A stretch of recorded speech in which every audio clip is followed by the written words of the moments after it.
Hello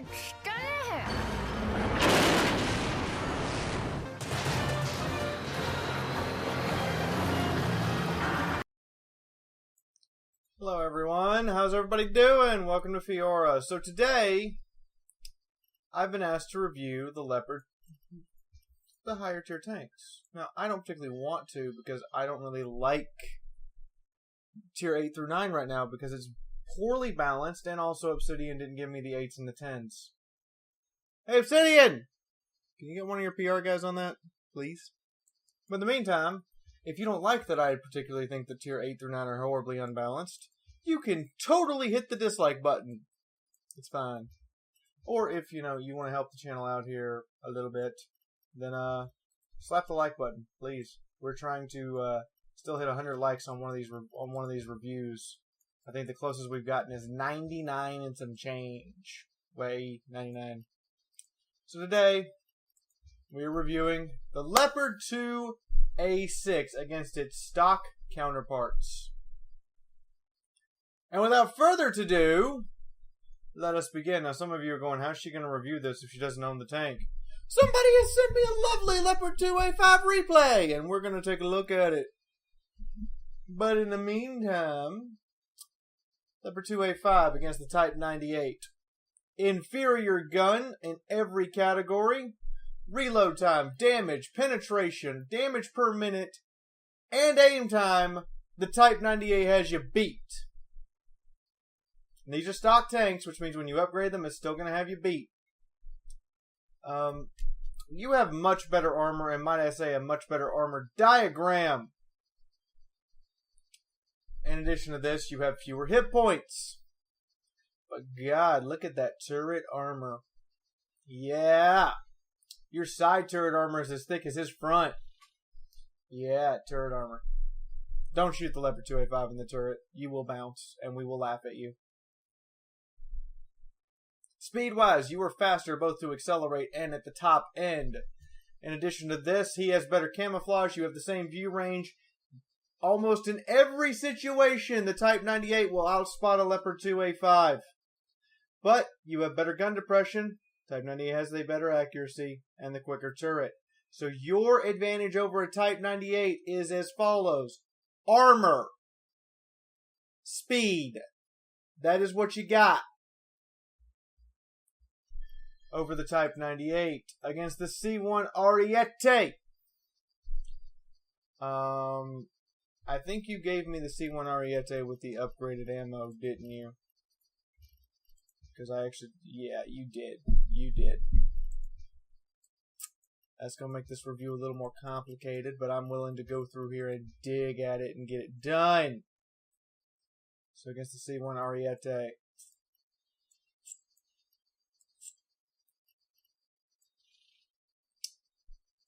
We have 527 damage, 594 penetration against 547 and 538. So you have superior alpha but lower penetration. At 7 rounds per minute, you also have a slower firing gun. Fair warning. However, you get to pack heat rounds should you so choose, as well as a missile-based ammo. Take advantage. C1 Ariete doesn't get to have that. Armor-wise, Leopard 2A5's frontal armor is superior to the C1 Ariete's in both the actual armor itself and in the weak point areas. And I will show you what I mean, because the C1 Ariete, we all know those hatches on top are really big, and the hatches on top of Leopard 2A5 are really tiny. You're quicker at the top end, but the C1 Ariete has you beat on acceleration and camouflage. With a superior view range in almost every situation, the C1 Ariete will outspot your Leopard 2A5 by just a little bit. Leopard 2A5 has to make up for this with better gun depression and a much better hull traverse. Much better hull traverse. As well as having an APS system to counteract missiles. You have less accuracy, by the way. A longer aim time. And a slower turret, but you can make up for the slower turret with your much faster hull transitioning. Now, let's move on against the American MBTs, the M1A1. Against the M1A1, you have the same penetration values all the way across the board with the same damage. M1A1, and you have the same rate of fire. Same gun. What do you expect? You have less hit points, but superior frontal armor. You have inferior side hull armor, but superior side turret armor, by the way. Though his armor being a little thinner is compensated for by the fact he has much better armor composition. And he has armor upgrades that you do not. Both of you have APS systems. You are quicker to accelerate. You go the same top speed. He has a longer view range, which once again means you will be outspotted by the M1 Abrams in almost every situation. He will probably see you first. Have to play with that weak view range here. Better gun depression, however, even if your gun is less accurate, and a slightly smidgen faster turret traverse means your hull and turret are much quicker than the Abrams. Lastly, we get to the T90, your last competitor at Tier 8. Superior pen, damage per minute, alpha damage, and even a better reload than you. The Leopard 2A5's reload sucks! Same hit points, but you have much. Have I said much enough? Better. Have I said better enough? Okay, I'll take the hint and stop it. Armor than the T90 by like a country mile, literally. You have twice the base thickness of armor on your turret with barely any additional composition to make up for it on the T90. And once its ERA goes off, this gets a lot thinner. Same thing for the hull modifiers. You have much thicker armor on the front, though not on the side. Fair warning, your side armor is pretty thin. Except for at this very front side skirt up here, it's pretty thin. Be careful. You are quicker to accelerate and have a higher top speed, putting you in the exact middle of the speed bracket. The upper middle, by the way. He has a much better camouflage rating, which even with your better view range means because his camouflage rating is so much higher, he will probably outspot you in every single situation, putting your view range and camouflage as the worst of any Tier 8 main battle tank, in addition to having the second lowest damage per minute and alpha damage of any main battle tank at Tier 8. You are gonna be in trouble if you were relying on out DPMing your enemy. This is a peek-a-boom tank with hull down, eat my frontal turret type of mentality. Cannot stress that enough. Let's go take a look at it in preview mode, and I will show you where to blast this thing in order to kill it. So here we have it in preview mode. Now this in here, this driver port here is a weak spot. This is not. Not weak spot. Not weak spot. These two hatches back here are, but look how tiny they are from the front. Especially if he's above you and looking down, you just can't even see him. This is his APS system. It's pretty much useless to shoot it. This over here, this side skirt up here is actually really freaking thick. However, if you see how exposed the lower half of the side is, you realize his side is thinner, is almost the thinnest, actually the thinnest, I think, at Tier 8 side armor is pretty thin down here if you can get into the track area. Just don't aim too low. It's kind of aiming at the middle ground. This lower plate is useless to shoot at unless he's above you and you can shoot into it from underneath at a straight flat angle. However, if you can get past this initial lower plate and shoot the underbelly, you will always do damage. So if he's come up and he's got his underbelly showing, shoot away and blast it away. Lastly, if you would like critical hits, you need to hit this turret section back here. Not where these two chunks of equipment space are. This turret section back here. These two engine decks up here. Or this engine line exhaust up here. Hitting it down here will not cause critical hits. Hitting here, here, here, or here will. So from the front, you don't want to fight this from the front. You literally will have these two little ports to aim at, and that's it. You really want to get beside it. Really want to get beside it, which is why this is a peek-a-boom tank. If it comes up and all it's showing is its turret, you need to go somewhere else and fight something else, because he's going to beat the crap out of you, and there's nothing you can do about it. Even the T-14 Armata's missile will not penetrate the front of this turret even after the APS system is down. Simply put, if you can only see his turret, you need to go somewhere else. You need to look to outflank, push him, or do something about him other than fight him head on. Otherwise, you're looking to shoot the underbelly, or you're looking to shoot at these driver ports, or you really, really want to get beside it. The moment you get beside it, he's in a lot of trouble. But remember, he has the second fastest hull traverse at Tier 8. The only hull traverse faster than his is... Actually, nobody. I psyched you out there. Ha! There's nobody whose hull traverse is faster than this thing's hull traverse. If you're going to get beside it, you're going to need somebody to make sure that they are staying in position so the two of you can get at a 90-degree impact angle and force him to fight one or the other. So, that is the initial look at the Leopard 2A5. You guys, however, would like to see a replay of the bloody bastard. I happen to have this. Let's see what our friendly Geek Labo can do in his little bit of action here on Ghostfield, which, by the way, for main battle tanks, is one of the worst maps for them to really fight because there's a lot of places they can be shot at from the sides and rear. There's a lot of open ground to cover, and it's very, very difficult to use a main battle tank in this situation. Now, as we can see, he is top tank with only 3 Tier 8s on each team. Alright, good matchmaking. There is 1 Weasel for each team. There's 2 This is almost a perfect balance. The only advantage his team truly has in terms of vehicle composition is they have a Bradley versus a VBL, and my money is on the Honey Bradley because the Honey Bradley just don't give 2 shits. But other than that, they have almost the exact same team composition word for word. So he's fighting on virtually equal terms. If you don't believe in the validity of this type of gameplay, I don't know what to tell you. Especially since he's got a fight, the enemy team, each team has 4 Challenger 1s, which is the most OP-ass fucking Tier 7 tank in the game. Dear Obsidian, please nerf Challenger 1 side armor, seriously. Sincerely, the rest of us who don't spam Challenger 1s for free stats. He is doing some checking behind him to see where that flare was and to see what his teammates were doing. He fires off his smoke preemptively so no one actually spots him doing this maneuver, and he manages to get right on in here.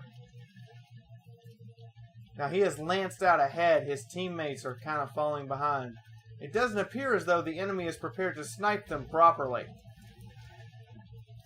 Ooh, but his team is prepared to snipe back. Centauro 120 rounds hurt, don't they, Challenger?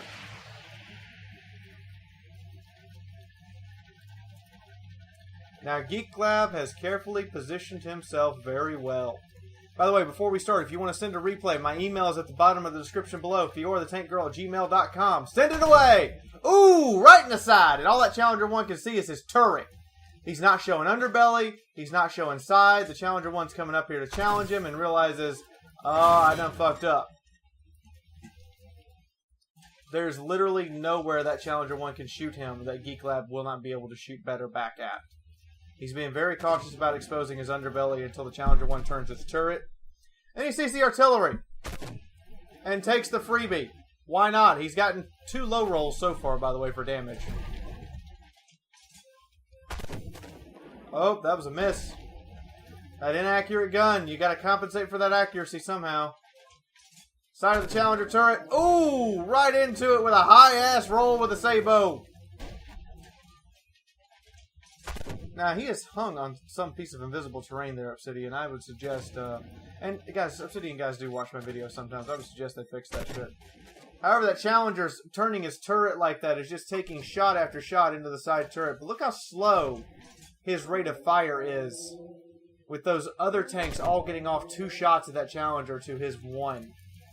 His base is being capped very quickly.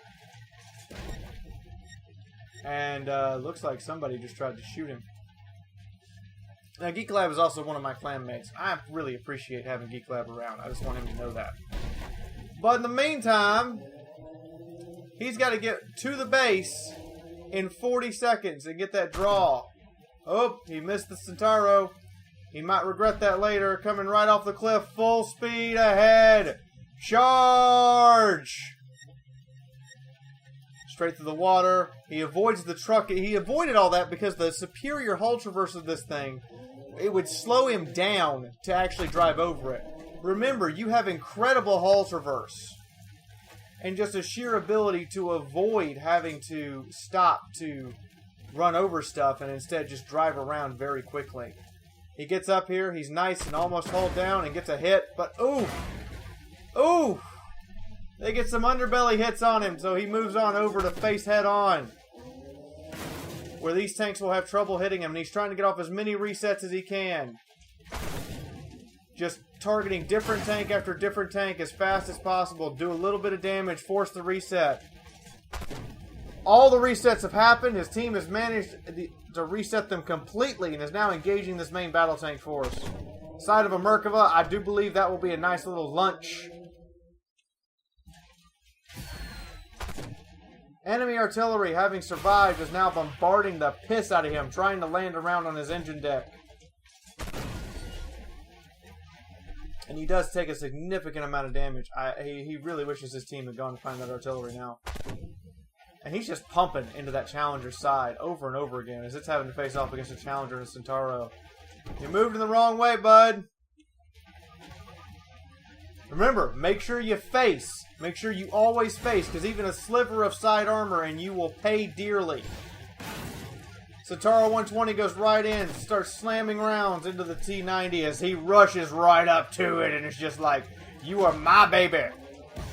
Oh, but that slow reload cost him the kill. Geek Lab has managed to achieve only one kill. That slow Leopard 2A5 reload, you have got to gear this thing for alpha damage because it is a Pika-Boom tank.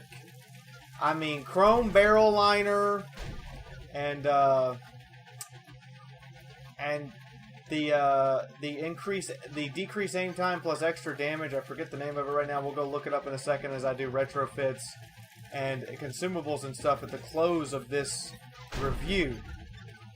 But you really, really got to equip this thing for sheer alpha slap because everything else is going to reload faster than you, especially since most players will gear their tanks for alpha for reload rate, and you gearing this thing for alpha slap can totally increase your damage over 6, possibly up towards the 700 mark for average damage rolls. But let's go take a look. I'm going to tell you guys the retrofits to equip it with. And then we're going to see the stats of this match, and you will see just how well of a job the Geek Lab did. Now, the Leopard 2A6, I have badly geared. I'm just going to admit this. I've geared it for reload, and I have discovered after running it for a couple hundred battles that this is not the way to go. So with the Leopard 2A5, you don't get a lot of flexibility for retrofits. You only get a mobility and a universal. That's it. That's all you got. So in your universal slot, I highly recommend that you take the chrome barrel liner. Decreasing its worst trait, accuracy, and making that accuracy better, as well as increasing the damage, is going to be the way to go. And since you only have the one universal, go with it. More importantly, because you have that insane acceleration and hull traverse, now you get to make your strength even stronger. With the Air Induction Cleaner Mark III, you're going to drastically jack your hull traverse up. It's already 40 degrees a second. Now you're talking 50, 60 degrees a second. You're talking the hull traverse of a Weasel. A base Weasel without upgrades. You're talking that thing's hull traverse in a main battle tank. You're able to really whip around in order to block shots with your front armor. Or at least deny people's ability to hit your side. So that's my recommended retrofits. Standard consumables. Again, my personal favorite is Freya for main battle tanks, but, this is an important but, Philip actually works reasonably well with the Leopard 2A6, especially since you're using that Pika-Boom style, as does Vladimir. I'm going to show you why. Vladimir's overpower for when you overmatch a target, as well as his reduction in aim time and his leadership, are going to be very important to make sure that you're compensating for your weaknesses in this tank. So Vladimir is a legitimate choice if you're strictly compensating for weaknesses instead of looking for bonuses. If you're looking for just sheer fuck you, then you go with Freya. So there you have it. Crew-wise, on my Leopards, particularly the 2 variants, I prefer Smooth Ride, and then you get Spin It to Win It to make your whole traverse ungodly. Same thing down here. You get Quick Draw to decrease your aim speed. Because if all of them are very inaccurate for the Leopard 2 and Leopard 2 and beyond, you want to really get this Quick Draw and make sure you aim the gun. You also want to go ahead and grab Do the Twist. You want to grab Marksman. You want to grab Marksman in order to increase the accuracy even further. Down here with the loader, rapid fire and secure ammunition. I've never had a problem with this thing's ammo rack because it's actually located towards the back of the turret.